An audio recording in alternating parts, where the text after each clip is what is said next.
This is going to be a video showing you how to fix a Plex driver on DSM7.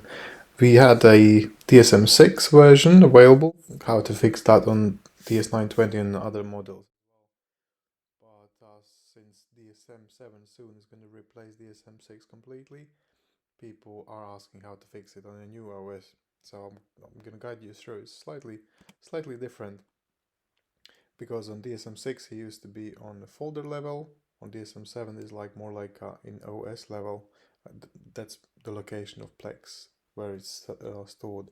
So these are the pixels you normally probably are seeing and you want to get rid of, and I'm going to show you how to do it.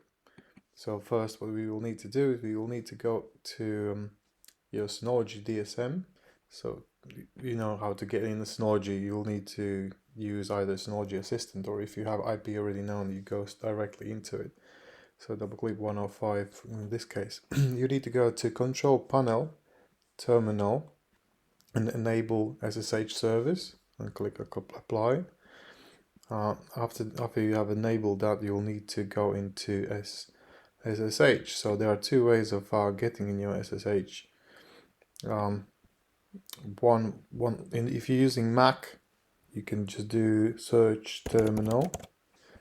If you're using a Mac Windows system, you can download something called PuTTY. This is how it looks like. This is PuTTY, and go and follow the same commands what I'm going to be showing you in this video. So in this case, we are going to be using Mac. Here's on the right hand side the commands there, the little guide manual which you can use to simplify. If you want to jump the steps, you can just use that guide.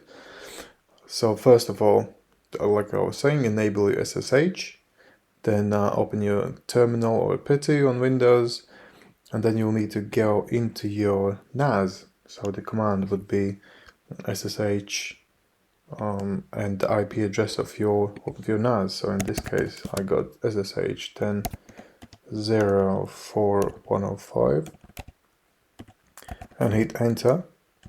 Then it's going to ask for your password. If you get the password right, you'll get into your NAS.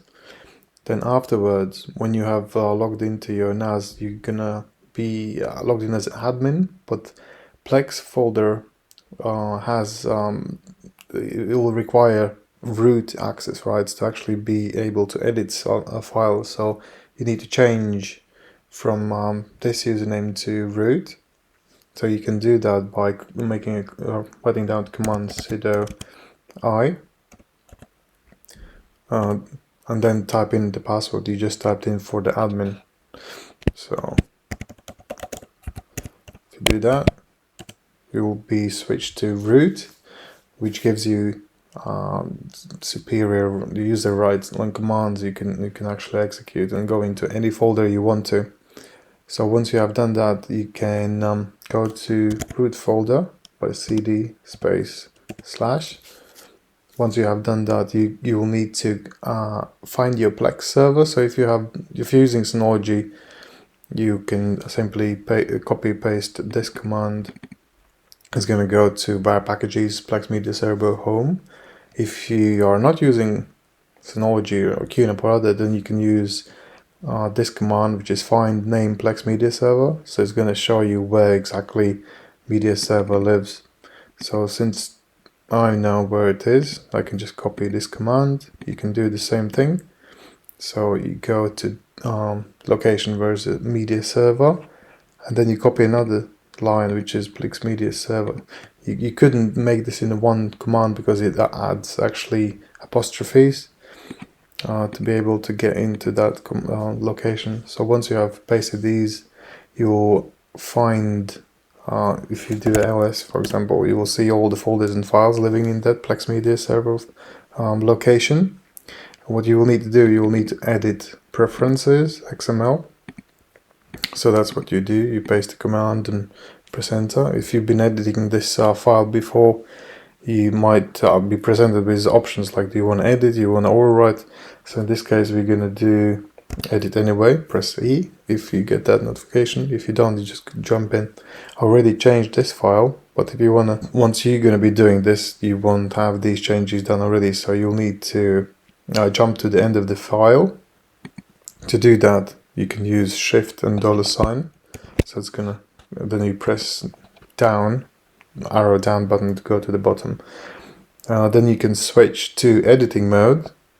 To do that on Mac, you will need to press I button on the keyboard, and you'll see at the bottom it's going to change to insert.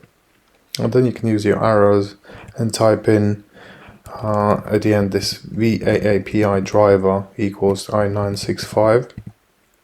Once you have typed this one in, at the back, like at the tail end of this command, then you can press the escape button, which is gonna end the edit mode.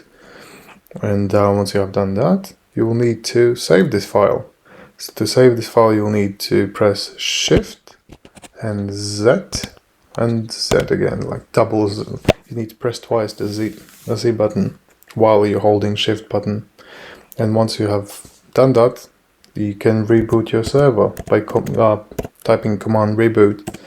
And this is it. It's going to reboot your server, your Synology. So give it 2 to 3 minutes until it beeps, and then you can go back and enjoy your Plex with a new driver enabled by default, which should fix your pixelating problems. I hope this video was helpful, and if you got any questions, you can always go to NAS Compares, fill the form. And if the question will be interesting, we can make a video like this so we can help you and we can help others as well. Cheerio.